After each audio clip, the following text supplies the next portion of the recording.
Hello everyone, welcome back to my channel exam success mantra. और आज हम डीएलएड सेकेंड ईयर की अपनी नेक्स्ट क्लास लेने वाले हैं जो यूनिट फर्स्ट से है।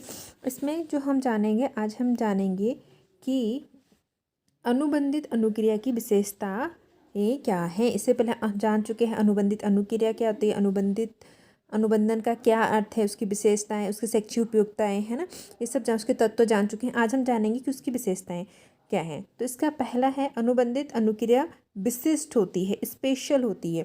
विशिष्ट होती मतलब जिस क्रिया अनुबंधित अनुक्रिया किसी पर्टिकुलर उद्दीपन से रिलेटेड होती है। ऐसी नहीं कि किसी भी चीज़ के लिए सेम अनुक्रिया करेंगे, है ना, किसी पर्टिकुलर उद्दीपन के लिए। अगर जैसे कि हम बच्चों को चलना सिखा रहे हैं तो हमें उसके लिए उस तरह के उद्दीपन क्या करने पड़ेंगे, यूज़ करने पड़ेंगे। अगर हम बच्चों को भोजन करना सिखा रहे, माना हम चम्मच से भोजन करना उसको सिखाना चाहते हैं, तो हमें उस तरह के उद्दीपन उसको देने पड़ेंगे। तो इसलिए बोला जाता है जो अनुबंधित अनुक्रिया होती है वो कैसी होती है, विशिष्ट। विशिष्ट जो किसी पर्टिकुलर चीज़ से रिलेटेड होती है उसे कहते हैं विशिष्ट, ठीक है।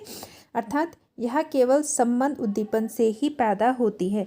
जो उससे संबंधित उद्दीपन होता है उसी से पैदा होते। जैसे हम बच्चे को भोजन करना सिखाना चाहते हैं तो हमें बच्चे के सामने भोजन रखना होगा, उसको बताना होगा किस तरह से करना। अगर हम नहीं भी बताते हैं तो वो बार बार कोशिश करके उसे सीख जाएगा।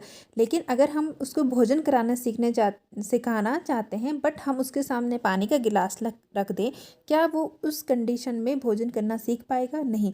तो यही वो बोलना चाहता है कि केवल संबंधित उद्दीपन से प्राप्त होता है, संबंधित उद्दीपन से प्राप्त होता है, इसलिए क्या वो विशिष्ट है।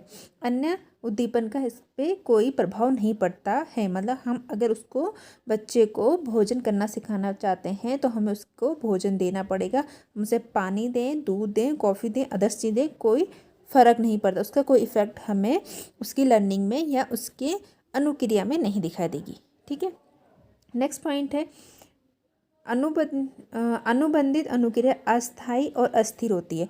अस्थायी होती है मतलब हमने सीखी तो हम क्या होते हैं उसको भूल जाते हैं, ठीक है। जैसे हम कुछ चीज़ पढ़ते हैं तो हम कुछ टाइम बाद उसको भूल जाते हैं। कब? जब हम उसको बार बार रिवीजन नहीं करते, अगर हमारे उपयोग में नहीं है। जैसे बच्चे ने एक बार भोजन करना सीख लिया बट वो बार बार अगर हम उसे भोजन करने को नहीं दे रहे हैं, हम उसके बाद लिक्विड डाइट उसे दे रहे हैं, हम उसे पानी दे रहे हैं, दूध दे रहे हैं, तो कुछ टाइम बाद वो फिर से भूल जाएगा कि उसने भोजन किस प्रकार से करना सीखा था और किस प्रकार से किया जाता है। तो इसलिए मतलब अस्थिर होते, अस्थायी होती, मतलब एक बार सीख ले ऐसे नहीं है परमानेंट रहेगी।